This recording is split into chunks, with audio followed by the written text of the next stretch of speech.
Hello ladies and gentlemen, my name is Spyro and welcome to your After Action report for Week 2 of College COD 2021. Starting off the week, Concordia University took on the University of Northern Iowa's purple roster. UNI took an early lead with a close raid hardpoint 250 to 247, but CUW swept the rest of the series for the 3-1 win. UT Dallas might have swept Texas State University 3-0, but honestly that 3-0 really does not tell the full story. Texas State kept all 3 games close with a 250 to 208 loss on hardpoint, a 6-4 loss in S&D, and a 3-2 loss on control.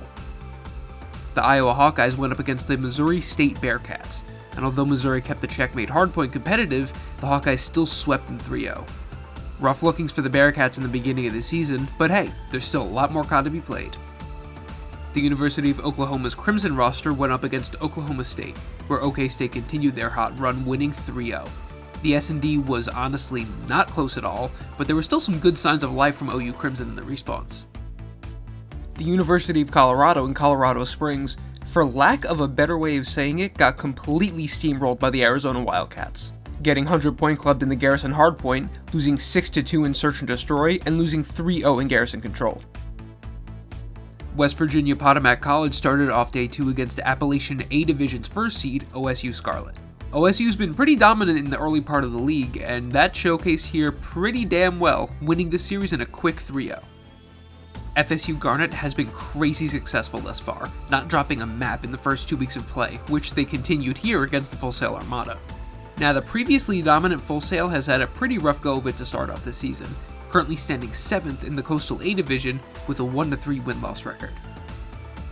Rutgers University's black roster took on the New Jersey Tech's red team in a battle between the now 1st and 3rd seeds in their division, and this match definitely represented that. The series was back and forth from beginning to end, with Rutgers eventually taking the win in the end, netting NJIT their first loss, and Rutgers Black staying undefeated. Man, I cannot remember the last time I saw this much body shooting.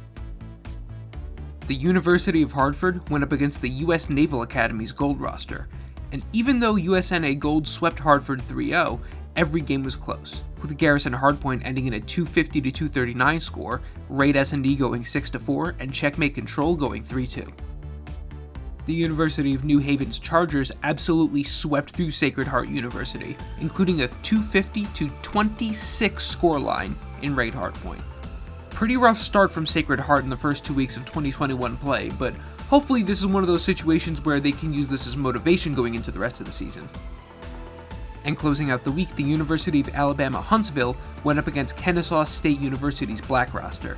KSU Black won handily with a 3-0 sweep, netting them their first win in the CCL. And guys, that is going to do it for this week's After Action report. Thank you guys so much for watching, and don't forget, if you want to check out any more detailed stats on these games, go to collegecod.com. Keep up with us by following our Twitter @collegecod, and watch all these games live at twitch.tv/collegecod on Mondays and Tuesdays. And once again, my name is Spyro, and this has been your After Action report.